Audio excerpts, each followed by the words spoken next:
Selamat malam, jemaat terkasih. Selamat beribadah bagi kita sekalian.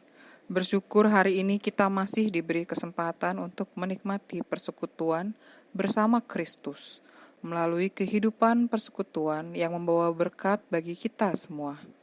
Jemaat, mari berdiri, persiapkan hati untuk masuk dalam hadirat kekudusannya dengan pujian dari Kidung Jemaat nomor 9 bait yang pertama.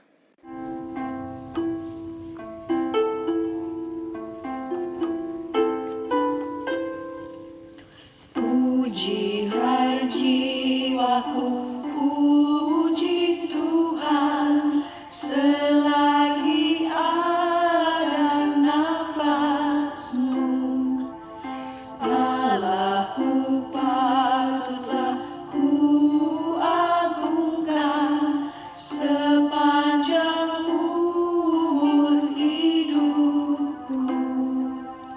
Hayatku Dia yang beri, Dia ku puji tak henti. Haleluya, haleluya. Ya Tuhan, kami jemaat-Mu berkumpul di rumah kami masing-masing untuk memulai ibadah kami. Kami mohon agar Engkau memberikan penyertaan dan berkat pada jalannya ibadah hari ini, dari awal hingga akhir ibadah. Biarlah hanya nama-Mu yang dimuliakan dan diagungkan dalam jalannya ibadah kami. Kiranya Roh Kudus senantiasa memimpin kami untuk menjalankan ibadah sesuai dengan keinginan dan kehendak-Mu. Amin. Mazmur berbalasan. Mazmur pasal 145 ayat 8-13. Tuhan itu pengasih dan penyayang. Panjang sabar dan besar kasih setianya, Tuhan itu baik kepada semua orang. dan penuh rahmat terhadap segala yang dijadikannya. Segala yang Kau jadikan itu akan bersyukur kepadamu, ya Tuhan. Dan orang-orang yang Kau kasihi akan memuji Engkau, Mereka akan mengumumkan kemuliaan kerajaan-Mu dan akan membicarakan keperkasaanmu, untuk memberitahukan keperkasaan-Mu kepada anak-anak manusia. dan kemuliaan semarak kerajaanmu. Kerajaan-Mu ialah kerajaan segala abad. Dan pemerintahanmu tetap melalui segala keturunan, Tuhan setia dalam segala perkataannya. dan penuh kasih setia dalam segala perbuatannya.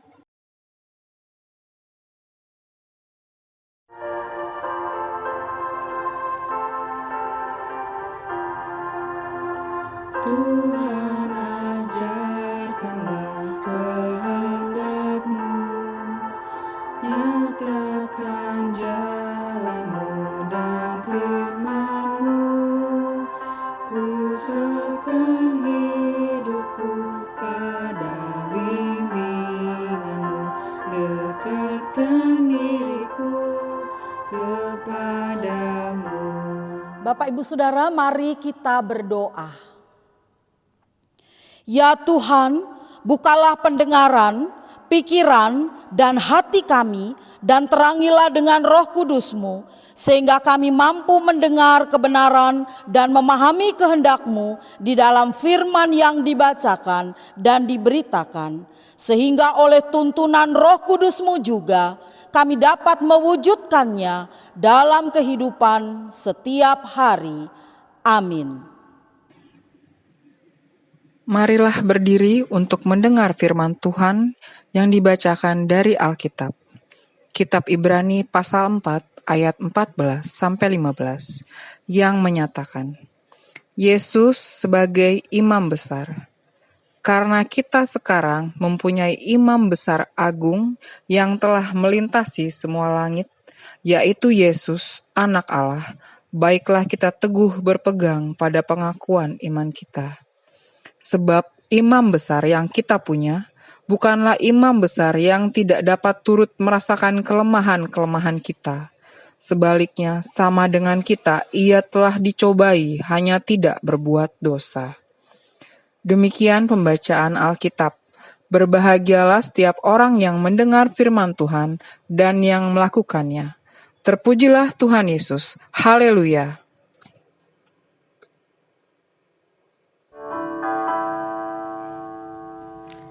Haleluya, haleluya, nama Tuhan terpujilah. Haleluya, haleluya, nama Tuhan terpujilah.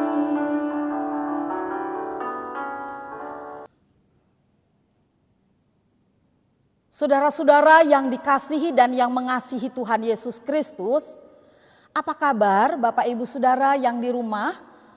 Puji Tuhan, kita boleh bertemu lagi Bapak Ibu Saudara dalam ibadah keluarga hari Rabu, tanggal 21 Oktober tahun 2020. Meskipun sudah berapa bulan ya dari Maret, April, Mei, Juni, Juli, Agustus, September, Oktober 21 sekarang ya. Kemudian kita di Maret terakhir 22 Maret dan sekarang 21 Oktober, 8 bulan. Bayangkan Bapak Ibu Saudara, waktu yang cukup lama 8 bulan, beberapa anggota jemaat tidak bisa ikut ibadah hari Minggu maupun juga ibadah-ibadah minggu-minggu yang lain. Meskipun ada presbiter, ada anggota pelkat atau pengurus pelkat yang awal buka gereja ya masih diperbolehkan. Di minggu pertama, minggu kedua, kemudian minggu ketiga, keempat untuk jemaat sektor 1 dan 2 tetapi itu juga dibatasi. Nah sekarang sama sekali kita belum bisa kembali masuk ke dalam ibadah hari Minggu bersama-sama. Yang bertugas hanya pendeta, diaken, penatua, pemusik, pemandu lagu, dan ada yang mengisi puji-pujian. Sebatas itu kita berdoa bersama-sama supaya pandemi COVID-19 ini segera berakhir, segera selesai dan puji Tuhan kita akan bertemu kembali. Tapi satu hal yang menjadi keyakinan iman kita, kita percaya bahwa Tuhan Yesus, Imam Besar Agung itu selalu dan selalu menyertai kita. Sama seperti bacaan kita ya hari ini dari Ibrani pasalnya yang keempat, ayatnya yang ke-14 sampai dengan ayat 16. Anak Allah sebagai imam besar. Saudara, seperti minggu yang lalu sesungguhnya konteks penulisan Ibrani itu ya dia ditulis oleh orang yang tidak dikenal namanya, nonim. Tetapi orang bisa mengatakan itu tulisan Rasul Paulus. Ya, saya memberikan slide-nya, diperhatikan. Kenapa orang mengatakan itu Rasul Paulus? Berdasarkan Ibrani 13 ayat 23, di sana dikatakan ketahuilah bahwa Timotius saudara kita telah berangkat. Segera sesudah ia datang aku akan mengunjungi kamu bersama-sama dengan dia. Jadi partnernya, rekan sekerjanya Timotius jelas adalah Rasul Paulus. Jadi ada yang mengatakan oh Ibrani itu ditulis oleh Rasul Paulus. Tapi ada yang lain mengatakan bukan ditulis oleh Rasul Paulus. Karena apa? Karena gaya penulisan Rasul Paulus itu berbeda.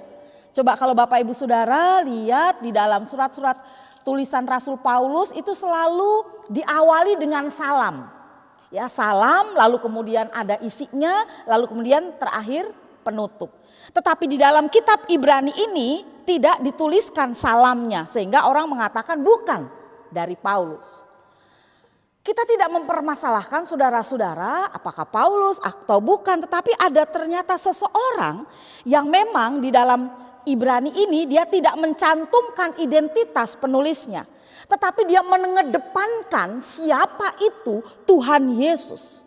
Bahwa kemuliaan Yesus Kristus itu digambarkan sebagai anak Allah, bahkan anak tunggal Allah dan sebagai imam besar.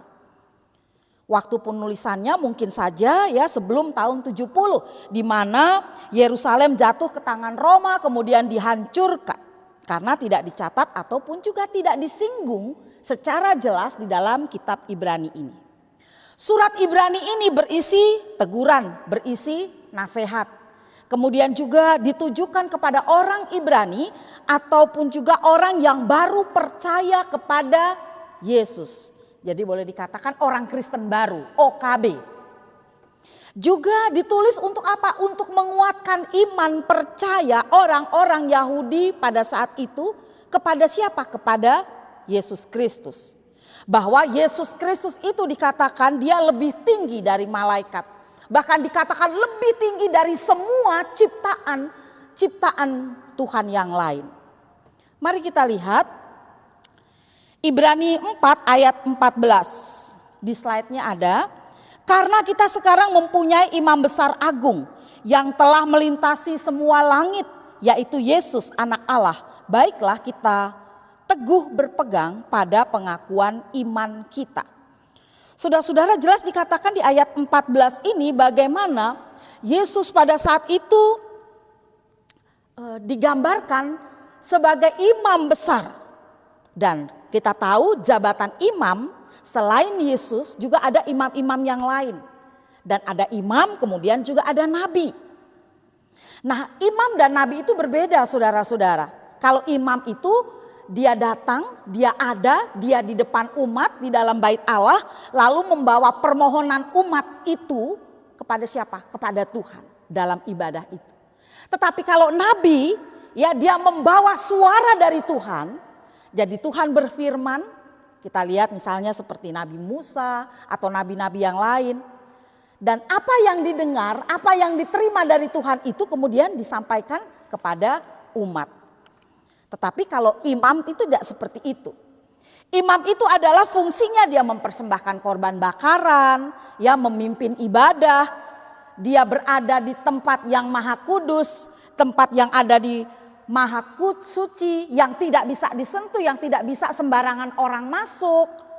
Kemudian dia datang pada saat itu mewakili umat Tuhan. Untuk apa? Untuk membawa doa kepada Tuhan. Dan imam itu kita tahu bahwa dia dipilih oleh Tuhan. Dan imam itu saudara-saudara kalau kita lihat dalam Alkitab kita ya, meskipun dia dipilih oleh Tuhan untuk memimpin, untuk melaksanakan ibadah, tetapi ada khususnya. Untuk apa? Mempersembahkan korban. Kalau kita lihat di Keluaran pasalnya yang ke-28, silahkan dibuka Bapak Ibu Saudara yang di rumah. Ayat 1 ya saya bacakan. Engkau harus menyuruh abangmu Harun bersama-sama dengan anak-anaknya datang kepadamu dari tengah-tengah orang Israel untuk memegang jabatan imam bagiku, kunya huruf besar. Harun dan anak-anak Harun yakni Nadab, Abihu, Eleazar dan Itamar. Maksudnya apa? Maksudnya adalah imam yang pertama yang diurapi untuk peribadahan itu adalah Harun dan keturunannya. Dia adalah perantara Allah dan umatnya untuk memenuhi tuntunannya, memperoleh pendamaian atas dosa-dosanya, baik dosa dirinya maupun juga dosa umat Israel pada saat itu.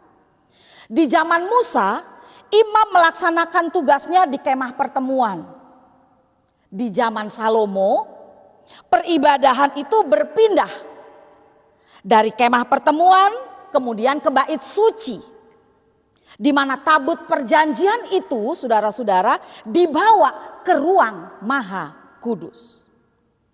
Nah, imam besar itu dia mengepalai mahkamah agama.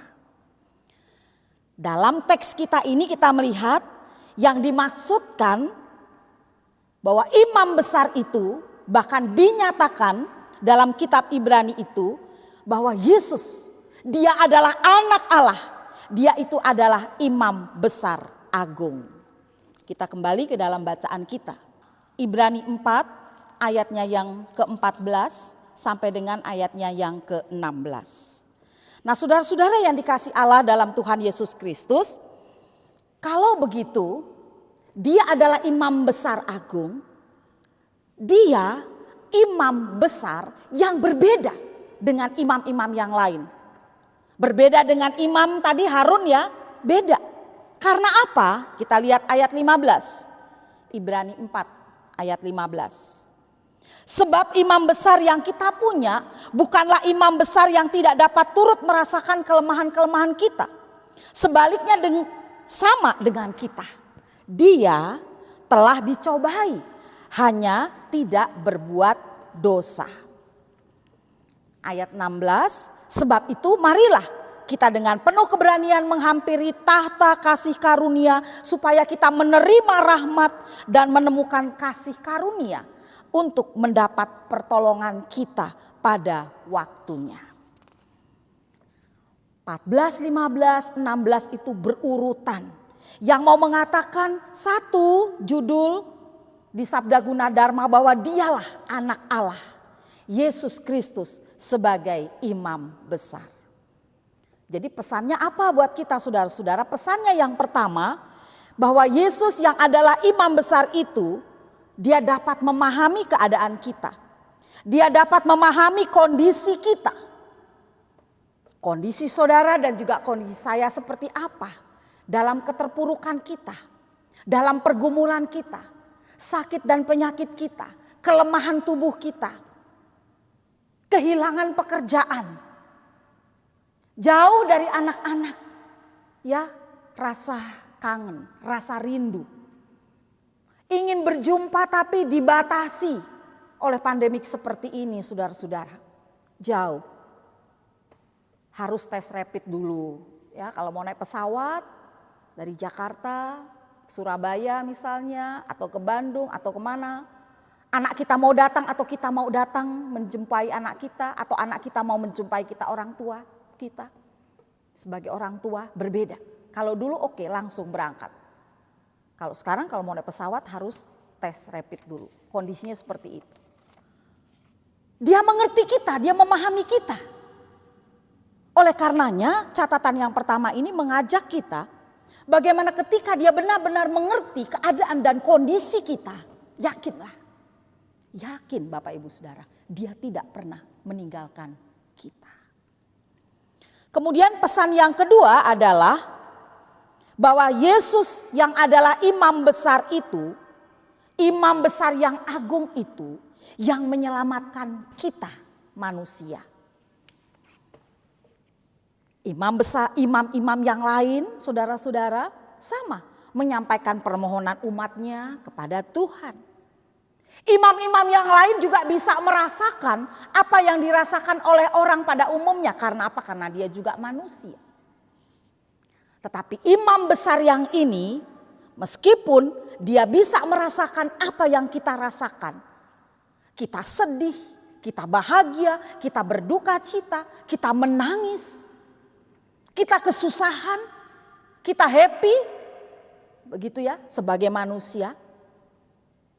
Dia merasakannya, bahkan dia mengalaminya. Kita ingat ketika Tuhan Yesus sebelum dibawa atau disalibkan di atas bukit Golgota. Bagaimana penderitaan yang dia alami. Dia dicaci maki, dia difitnah, dia diludahi. Pendek kata, semua yang jelek-jelek itu ada pada Yesus. Dia merasakan haus, dia merasakan ditinggalkan oleh murid-muridnya, bahkan dikhianati. Artinya apa? Artinya bahwa apa yang manusia rasakan, dia rasakan. Tetapi catatan yang kedua ini mau mengatakan kepada kita, sesungguhnya meskipun demikian, dia tidak berdosa. Dia tidak seperti saudara dan saya yang melakukan begitu banyak pelanggaran dari hari ke hari. Yang melakukan kesalahan. Yang membohongi Tuhan. Yang berkata tidak benar, tidak jujur. Yang mungkin kita juga menyakiti sesama kita. Bahkan lebih parahnya lagi mungkin saudara-saudara kita melakukan kejahatan-kejahatan yang tidak diketahui oleh manusia. Tetapi Tuhan mengetahuinya. Oleh karena itu, karena begitu besar kasih Allah akan dunia ini, sehingga ia telah mengaruniakan anaknya yang tunggal. Siapa? Yaitu Yesus. Supaya setiap orang, saudara dan juga saya, yang menerima pengampunan dan memperoleh hidup yang kekal. Untuk itulah dia datang ke tengah-tengah dunia ini, menyelamatkan dosa saudara dan juga saya. Oleh karenanya di catatan yang kedua ini, mari kita bersama-sama menghargai, bahkan tidak hanya menghargai, tapi memberikan yang terbaik. Apa balasan kita, apa respons kita atas keselamatan yang sudah kita terima, atas keselamatan yang sudah Dia berikan kepada kita, kepada saudara dan juga saya. Rajin berdoa, gak putus-putusnya ya, gak bosan-bosannya kita beribadah. Zoom lagi, virtual lagi, ya kan? Lihat YouTube lagi, bosen, jangan. Kita jemaat GPB Sangkakala, Bapak Ibu Saudara. Kalau boleh saya lihat ya, di YouTube di jemaat-jemaat yang lain, Sangkakala yang lengkap. Bahkan yang berperan aktif tiap-tiap keluarga hanya GPB Sangkakala. Boleh Bapak Ibu Saudara cek di jemaat GPB yang lain. Artinya apa? Kita boleh melangkah, satu langkah ya, maju satu langkah. Melibatkan anggota jemaat. Ikut di dalam tata ibadah. Ada doa pembukaan, baca mazmur, puji-pujian, ya, doksologi, ajakan persembahan dan sebagainya. Semua dari warga jemaat. Ada beberapa yang belum dijadwalkan, jangan menolak ya kalau nanti dijadwalkan lagi oleh Korsek 1 maupun juga koordinator sektor 2. Kita semua ikut ambil bagian. Kita menghayati betapa baik dan betapa luar biasanya Tuhan Yesus. Jadi hanya simpel saja, sederhana saja kita diminta untuk terlibat, ambil bagian aktif dalam ibadah kita. Boleh kita buka yang lain ya, YouTube yang lain, tapi utamakan Sangkakala.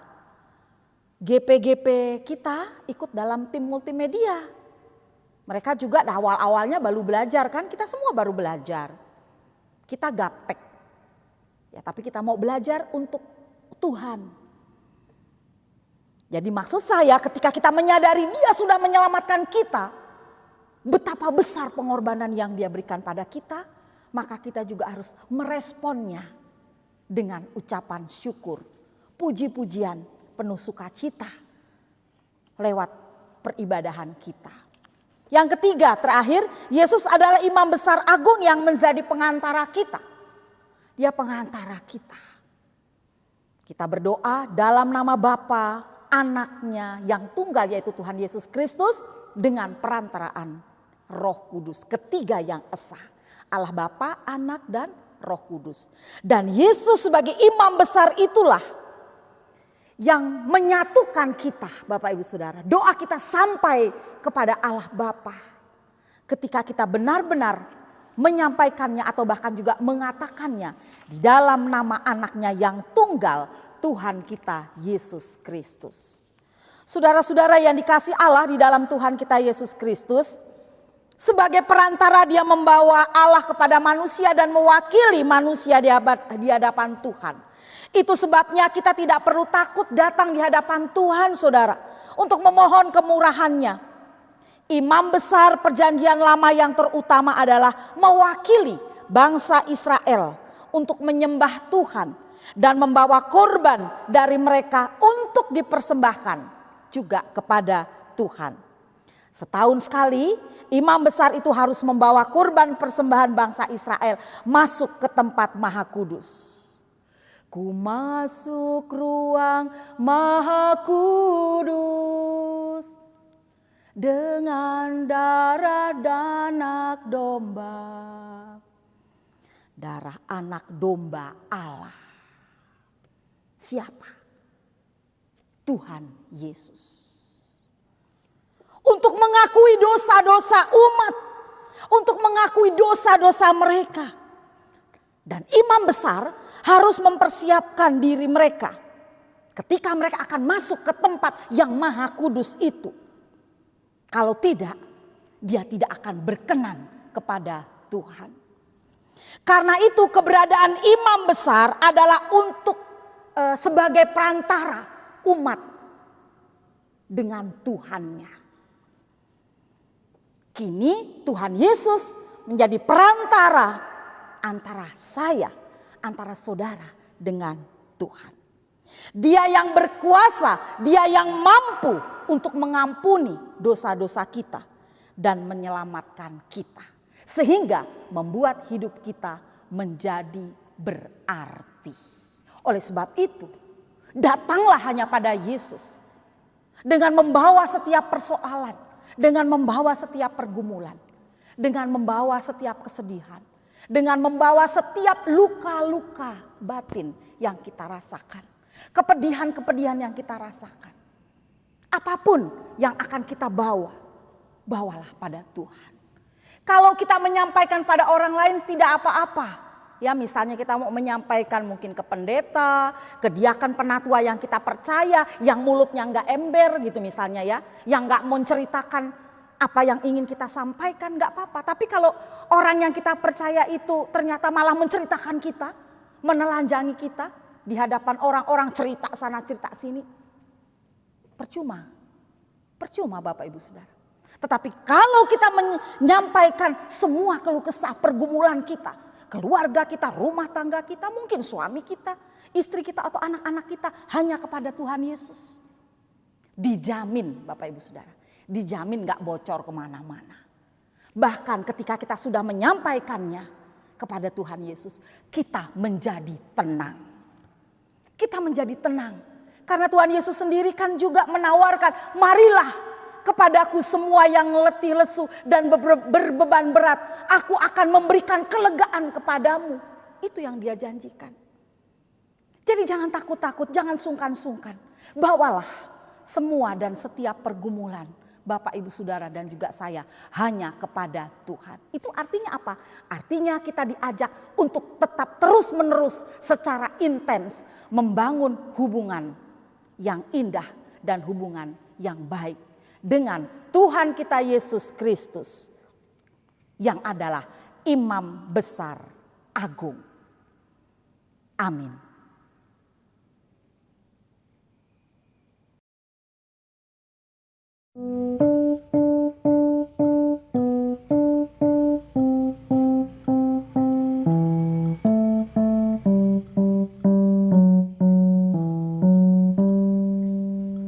Kan datang Tuhan, segera bersiap-siaplah.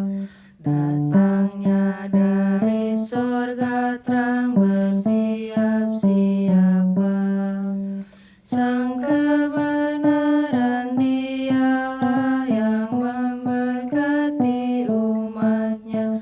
Mereka diakuinya di tahta Bapaknya. Sudahkah siap kau menyosongnya dengan pelita maupun minyaknya? Baik pagi, siang, atau malam yang gelap, mempelai akan datang segera. Saudara-saudara, mari kita menaikkan doa syafaat. Bapa kami yang ada di dalam surga, terima kasih kesempatan yang indah ini kami boleh lagi mendengarkan firman Tuhan, boleh menjadi pegangan dalam kehidupan kami bahwa Yesus Kristus adalah Sang Imam Besar Agung yang kami imani, bahwa dialah yang telah menyelamatkan kami, bahwa melalui dia Yesus Kristus yang telah berkorban di atas kayu salib untuk kami semua, untuk menebus dosa-dosa kami. Mampukan kami agar kami dapat melakukan firman Tuhan dalam kehidupan kami masing-masing. Bapa, lewat doa syafaat ini kami juga berdoa agar Engkau selalu menyertai bangsa dan negara kami, pemimpin kami, para menteri, maupun juga anak-anak Tuhan yang Engkau percayakan untuk memimpin bangsa dan negara kami, juga termasuk presiden kami, wakil presiden, TNI, Polri, semuanya kami percaya Bapa, mereka adalah alat di tangan Tuhan untuk mendatangkan sukacita damai sejahtera bagi bangsa negara kami Indonesia yang kami cintai. Tuhan Yesus, Engkau juga menyertai setiap gereja Tuhan, dari Sabang sampai Merauke, gereja-gereja anggota PGI, termasuk kami GPIB salah satu di dalamnya. Tuhan memberkati setiap pelayanan kami meskipun melalui virtual di saat-saat pandemi COVID-19 ini. Baik pimpinan kami di pucuk atau di tingkat majelis sinode, di MUPEL Jakarta Barat, di jemaat GPIB Sangkakala Jakarta. Tuhan Yesus memberkati presbiter, ke-6 pelkat, komisi, pegawai, koster, maupun juga jemaat sektor 1 dan 2. Termasuk mereka Bapak yang sedang dalam pemulihan. Bapak Penatua Lepar, Erna Silitonga, Ibu Evi Kapo, Maria Kapo, Pitra anak dari Pak Parno, serta semua yang dalam keadaan lemah tubuh, jamahlah mereka Tuhan, sembuhkanlah mereka, serta kami semua Tuhan, jauhkanlah kami dari berbagai macam penyakit akibat dampak COVID-19 ini. Berikan kesehatan buat kami, termasuk juga mereka yang sudah lansia, yang PKLU, orang tua kami Tuhan, anak-anak kami semua, cucu dan cicit kami, dimanapun mereka berada. Kasihanilah kami Tuhan. Kami berdoa juga bagi mereka yang merindukan anak dalam keluarganya. Mereka yang juga merindukan pekerjaan sementara ini Tuhan, sedang dirumahkan atau mungkin juga berusaha terus menerus untuk masa pandemi COVID-19 segera berakhir. Mereka boleh bekerja kembali. Tuhan, kami tahu ada maksud Tuhan di balik semua yang kami alami di pandemi 19 ini. Ajarlah kami untuk tetap setia, untuk tetap taat, untuk tetap bersyukur kepada Tuhan. Bagi kami pun yang sudah lanjut usia, yang masih Tuhan percayakan untuk bekerja, untuk memikul tugas dan tanggung jawab. Tolong Tuhan kami, orang tua kami yang PKLU atau lansia, sertai dia ketika dia berangkat bekerja dan pulang kembali ke rumah Tuhan, bertemu dengan anggota keluarganya. Berikanlah kesehatan bagi para orang tua kami. Mereka juga yang ada di pengungsian, mereka yang ada di panti-panti asuhan, yang ada di penjara, mereka mengharap belas kasihan Tuhan. Tolong Tuhan, kami percaya Tuhan melengkapi semua kebutuhan-kebutuhan hidup yang mereka butuhkan. Terima kasih Bapa Surgawi, inilah doa kami yang kami naikkan hanya di dalam nama Tuhan kami Yesus Kristus, yang adalah Tuhan dan Juru Selamat kami yang hidup, yang sudah mengajar kami berdoa secara bersama-sama. Bapa kami yang di surga, dikuduskanlah namamu, datanglah kerajaanmu, jadilah kehendak-Mu di bumi seperti di surga. Berikanlah kami pada hari ini makanan kami yang secukupnya, dan ampunilah kami akan segala kesalahan kami, seperti kami juga telah mengampuni orang yang bersalah kepada kami. Dan janganlah membawa kami ke dalam pencobaan, tetapi lepaskanlah kami daripada yang jahat. Karena Engkaulah yang empunya kerajaan dan kuasa dan kemuliaan sampai selama-lamanya. Amin.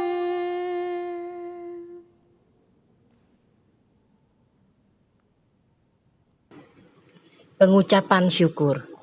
Marilah kita mengungkapkan syukur dengan hati, mulut, dan tangan kita, serta mengingat pesan dalam Alkitab yang tertulis di Mazmur 4 ayat 6 yang menyatakan, persembahkanlah korban yang benar dan percayalah kepada Tuhan. Tuhan memberkati saudara dan persembahan saudara.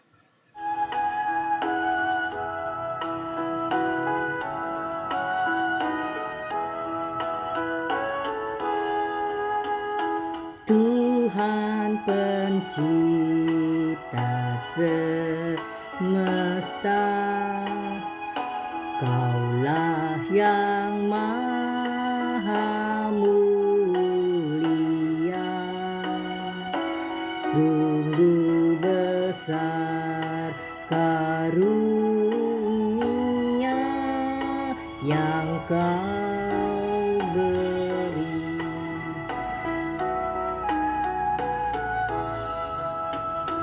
Puji syukur terimalah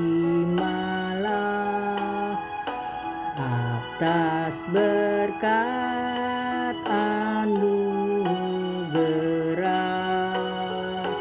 di rumah yang sejahtera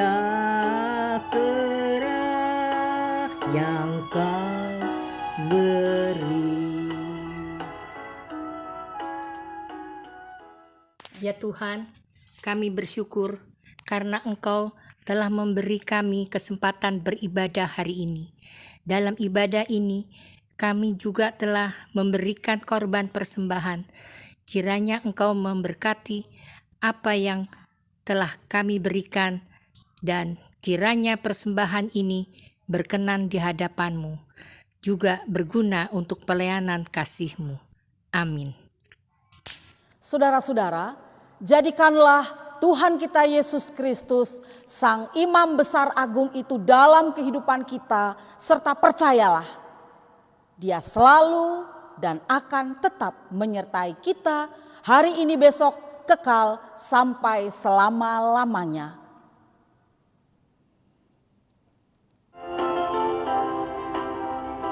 Ya Yesus, ku berjanji setia padamu. Ku pinta kau selalu dekat, ya Tuhanku, di kancah pergumulan. Jalanku tak sesat, karena Engkau temanku, pemimpin terdekat. Saudara, arahkanlah hati dan pikiran kita kepada Tuhan, serta terimalah berkat-Nya.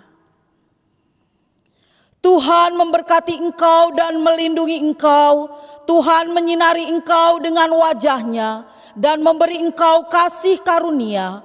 Tuhan menghadapkan wajah-Nya kepadamu dan memberi engkau damai sejahtera.